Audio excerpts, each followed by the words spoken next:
I am Ferdinand Marcos, and I am the President of the Republic of the Philippines. I stand today on behalf of 110 million Filipinos. Hello people and hello universe, it's me again. Shout out sa inyo mga kababayan, sa mga Marcos loyalists, and hello. Nakita nyo guys yung mga equipment na yun, mga makinarya, para yan guys ibibigay ng Marcos administration through the Department of Agriculture ng DAR sa mga DAR beneficiaries, mga kababayan. Grabe, no? Hindi lang po yan makinarya, mga binhi pa, mga fertilizer. Hindi lang po yan, kundi ang titulo ng lupa. O hindi kayo naloka. Siyempre lahat nakikinabang yan. Diyan po yan sa Negros Occidental, April 8, 2024. Ganyan si Pangulong Marcos Jr. Mahal niya po ang mga magsasaka. Lilibot po yan, si DAR, Secretary, Luzon, Visayas at Mindanao. Kaya abangan nyo. Yung mga titulo ng lupa na yan, sobra ang saya ng ating mga beneficiaries kasi dekada na po nilang hinintay po yan, mga kababayan. But this time, under the Marcos administration, ngayon talaga, never forget yan. No? Sa ngayon lang nila natanggap sa mahabang panahon. Maraming presidenteng dumaan pero wala ganun talaga. Sabi nga nila, Marcos lang talaga ang may malasakit sa mamamayang Pilipino, especially sa mga magsasaka. So yan guys, panoorin nyo itong speed interviews. See you again on my next upload video. Bye and babus. God bless Philippines. Pag-inggit, pikit. Ito na mga bes. Finally, after so many years, pagkatapos ng ilang taon, i-award natin sa kanila ang maging mga titulo nila. Ang tagal-tagal nilang hinintay ito.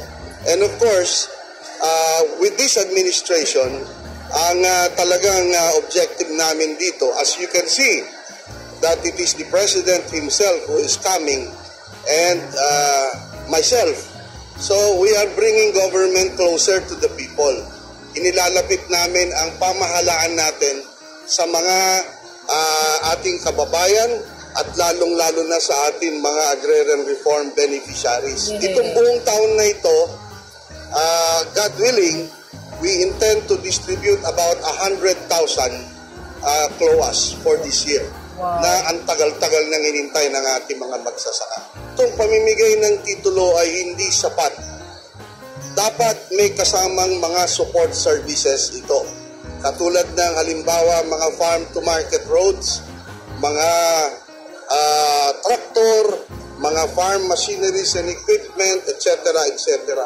And then, siyempre, ito yung tinatawag ng ating mahal na Pangulo na government as a whole approach na hindi lang DAR ang gumagalaw para matulungan ang ating mga agrarian reform beneficiaries. Kung hindi pati nandyan ang Department of Agriculture, nandyan din ang Department of Social Welfare and Development, at lahat pa ng mga departamento na magtutulong-tulong kami.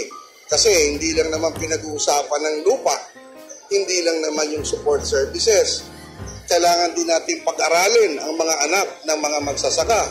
Kailangan natin tignan ang kanilang kalusugan. Lahat-lahat yan mga bagay na yan. Napakasaya namin na nandito kami, tapos mamit namin si President na binigyan pa rin kami ng farm machinery na laking tulong to sa amin. Napakaganda, naparami, hindi lang sa amin makatulong to, kundi sa amin pang mga kapitbahay namin, kasi Mario namin, makatulong mo din kami. Alagaan namin ang equipment na ito, kaya it happens only once in the tenure of our association, and then makatulong po ito sa livelihood development sa aming community. Pangulong Bongbong Marcos, maraming salamat po sa Bagong Pilipinas. Masayang-masaya talaga ako na natanggap ko to. Alagaan ko to at saka ipagpatuloy ko ang pagsasaka nito. Maraming salamat po sa Pangulong Ferdinand R. Marcos Jr. at sa DAR sa kanilang programang ibinigay sa mga Pilipino. Maraming salamat sa atong Pangulo, si D.T. Marcos, na nakatulong ang iyong duta ipanghatag sa amin, ipangalagaan na muli nga makatulong sa aming pamilya.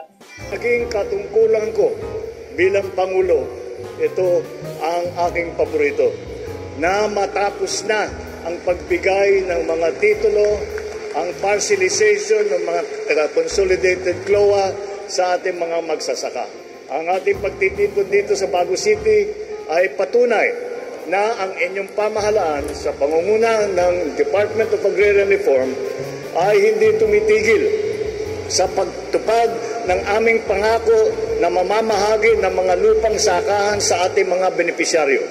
Sa ating pagtataguyod ng bagong Pilipinas, layunin natin ang sabay-sabay na pag-unlad kung saan walang sino man ang maiiwan sa pag-aasenso.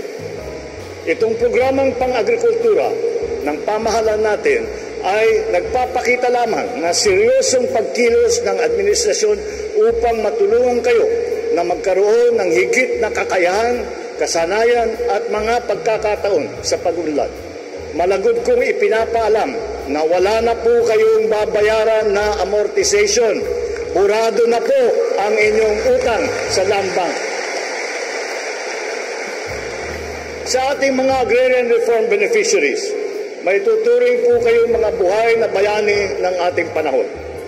Kayo ang sandigan namin upang masiguro na sapat ang pagkain sa hapag ng bawat pamilyang Pilipino.